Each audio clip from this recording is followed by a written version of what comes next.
Bonjour très cher Taureau, bienvenue pour cette vidéo du mois de janvier 2022.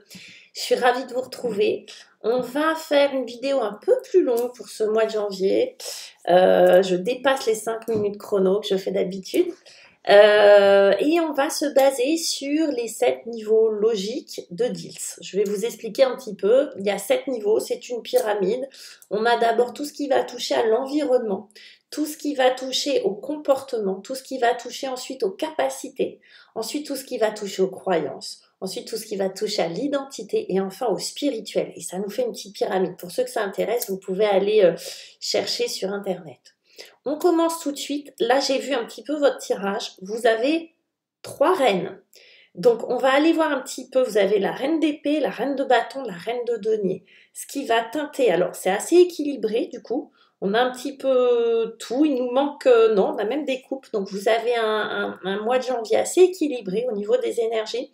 Et les reines vont nous parler de maîtrise dans certains domaines, mais de maîtrise pour soi, d'accord, de maîtrise pour soi et son environnement très très proche, d'accord. Donc on va aller voir ça un petit peu. Mais en tout cas, vous démarrez, en tout cas, votre environnement, tout ce qui va toucher l'environnement pour vous, les taureaux, sur ce mois de janvier, on a l'as. L'as de pentacle. Donc on est dans du très concret et dans de la nouveauté. Certains taureaux vont avoir envie de changer d'environnement, vont avoir envie de changer leur déco, d'accord, faire des travaux, avoir envie de changer leur façon de s'habiller, leur façon de manger. Vous voyez, des choses très très concrètes qui vont toucher à l'environnement proche. On va avoir des taureaux qui vont avoir envie de changer de travail. De changer de lieu de travail. Ça peut être juste le lieu. Hein. Moi, j'ai l'impression qu'il y en a qui vont avoir des nouveaux projets au niveau travail, mais déjà, voilà, vous avez envie de tout d'un coup ouais, changer les murs de votre appart, la couleur des murs de votre appartement, etc., etc., changer de voiture. Vraiment l'environnement proche, qui peut être aussi extérieur, hein, pour ceux qui travaillent à l'extérieur. Ou qui sont très attachés à l'extérieur. Vous voyez, on est dans du projet. Et là, dans du nouveau projet. Ça marque 1er janvier pour vous, les taureaux, qui est un signe assez concret. 1er janvier, symboliquement, même si c'est de manière très inconsciente, pour vous, ça touche à quelque chose de nouveau dans l'environnement. C'est comme s'il fallait le manifester dans l'environnement. Quelque chose qui change. Au niveau de votre comportement, sur ce mois de janvier, mes chers taureaux, on a une reine, qui est la reine d'épée. Alors, la reine d'épée, elle n'y va pas par 4 chemins. Vous risquez d'avoir un comportement très tranchant. Voilà, l'épée. Très tranchant, très radical, très noir ou blanc. Vous n'êtes pas en train, dans votre comportement, de faire forcément dans de la psychologie et la rondeur. Hein. On va être dans la reine d'épée. Son énergie, c'est un petit peu « j'ai plus rien à perdre ». Dans certains tirages, elle peut être veuve, la reine d'épée. C'est-à-dire, il y a plusieurs sortes de deuil. Hein, c'est pas forcément que lorsque l'on perd quelqu'un. Mais vous voyez, c'est comme si elle avait tourné une page du passé, pas forcément de manière agréable, hein, d'ailleurs, mais qu'elle était obligée de tourner une page du passé et que du coup, elle allait prendre des décisions dans sa tête, très clair et très tranché. Elle, ce qui compte, c'est d'être efficace. C'est l'efficacité qui va compter pour vous dans votre comportement, qui va marquer pour vous dans votre comportement sur janvier. C'est la manière dont vous êtes efficace. Il n'y aura pas de tiède, il n'y aura pas de je sais pas, il n'y aura pas de bof peut-être si tu veux. Ça va être oui ou non. Ça va être clac, clac. Ok ? En revanche, dans le domaine de vos capacités, dans le domaine de « je suis capable de », vous risquez de douter de vos capacités. Alors, je ne dis pas dans tous les domaines, parce qu'il y a forcément des domaines que vous maîtrisez parfaitement, les taureaux, il n'y a pas de souci. Mais dans certains domaines qui vont vous toucher, vous allez soit vous sentir retenu, vous sentir bloqué, comme si vous aviez envie d'avancer, surtout avec une reine d'épée qui décide, et puis surtout au niveau de votre environnement, vous avez envie que ça change. Au niveau de vos capacités, c'est différent. Vous allez, pour certains, vous sentir paralysé, bloqué. Par exemple, vous avez des envies créatives, vous avez envie de vous mettre à faire ceci ou cela, et paf, vous n'arrivez pas à vous y mettre. Vous avez envie de vous lancer dans quelque chose, un sport, une activité, un job, et vous n'arrivez pas, comme s'il y avait un blocage. Donc vous repoussez les choses. C'est pas un blocage. C'est juste une période où vous allez peut-être vous sentir un peu décalé entre vos envies et la capacité de faire. Est-ce que c'est dû à votre environnement? Je ne pense pas, parce que vous avez vraiment la nouveauté dessus. Je pense que ça va peut-être toucher, et on va le voir après, peut-être vos croyances. Et encore que. On va voir. Mais je pense que vous allez vous sentir retenu, comme s'il y avait un travail à faire. Comme s'il y avait un travail d'introspection avec le pendu à faire. Là, en fait, tout simplement, au niveau de vos capacités, on va vous dire, laissez-vous infuser. Laissez-vous être inspiré.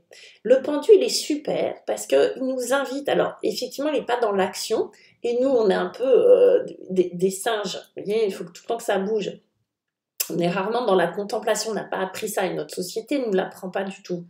Du coup, le pendu, lui, nous oblige, il est là pour ça, d'être dans la contemplation pour regarder les choses sous un autre angle, sous un autre point de vue. Si j'arrive pas à voir les choses parce que j'ai un mur là, ben, je vais faire ça, d'accord? Donc, je vais me décaler pour pouvoir y voir.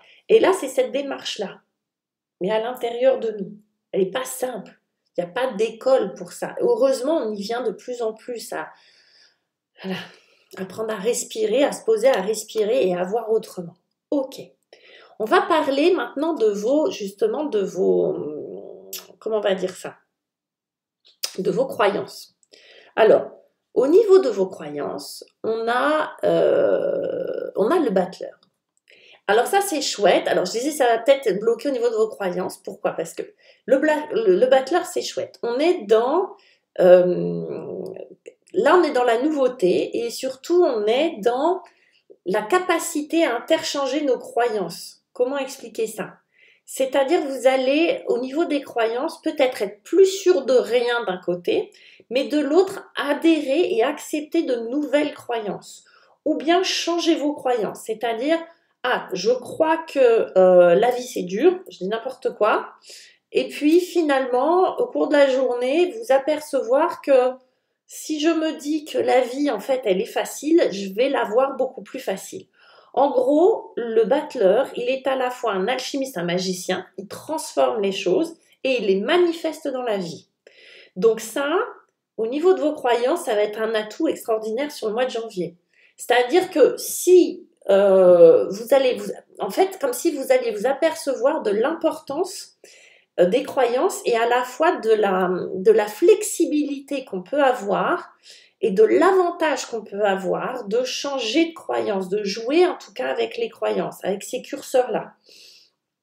Si je crois que j'ai pas de chance, fort probablement dans ma journée, je vais repérer tous les endroits qui ne sont pas allés dans mon sens, d'accord?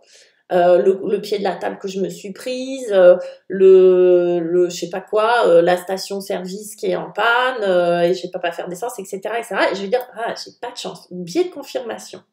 Si par exemple, vous vous dites, j'ai de la chance, vous allez voir tous les endroits qui vont bien. Ah ben tiens, aujourd'hui il fait beau, j'aurais pu rester coincée dans les embouteillages, mais finalement j'ai eu de la chance, tous les feux étaient au vert, etc., etc. Vous voyez? Donc c'est biais de confirmation, mais positif. Donc vous, c'est un petit peu ça. C'est comme si vous alliez jouer avec ça sur ce mois de janvier, et ça pour moi, ça va vous aider à sortir. Alors, je disais que ça allait bloquer, mais ça peut bloquer, c'est-à-dire que le temps de passer d'une croyance à une autre, on peut être un petit peu là-dessus. Mais c'est ce que le pendu va vous obliger à faire. Le pendu va vous bloquer parce que pour que vous trouviez les bonnes croyances qui soient qui vous soient utiles. Ça, c'est fait. Au niveau de l'identité, qu'est-ce qu'on a au niveau de l'identité? On a une reine de bâton. Alors là, la reine de bâton, c'est vraiment la figure de la confiance en soi, de l'estime de soi. C'est la reine de bâton, elle a cette capacité, donc au niveau de votre identité, elle a cette capacité à vous donner cette confiance en vous qui va vous permettre de réaliser vos projets, d'émaner une espèce d'aura et de charisme autour de vous, c'est-à-dire que vous pouvez sur le mois de janvier être vraiment la personne que l'on suit, être la personne sur laquelle qui va être leaduse, qui va prendre le lead. Donc au niveau de votre identité, c'est je suis quelqu'un qui a confiance en moi, vous voyez? Ça va être la phrase. Je suis quelqu'un qui a confiance en moi, je suis quelqu'un qui a de l'estime pour elle-même, etc. Vous voyez, là, on est là-dessus. Vous êtes une figure, alors homme ou femme, hein, peu importe, mais sur ce mois de janvier, ça va venir teinter votre identité de confiance.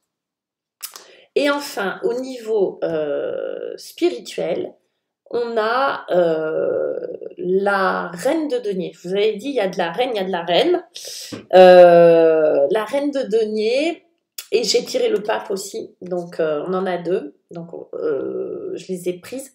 Reine de denier et pape va nous expliquer que vous êtes quelqu'un au niveau spirituel qui prend soin de sa spiritualité. En plus, on a le pape.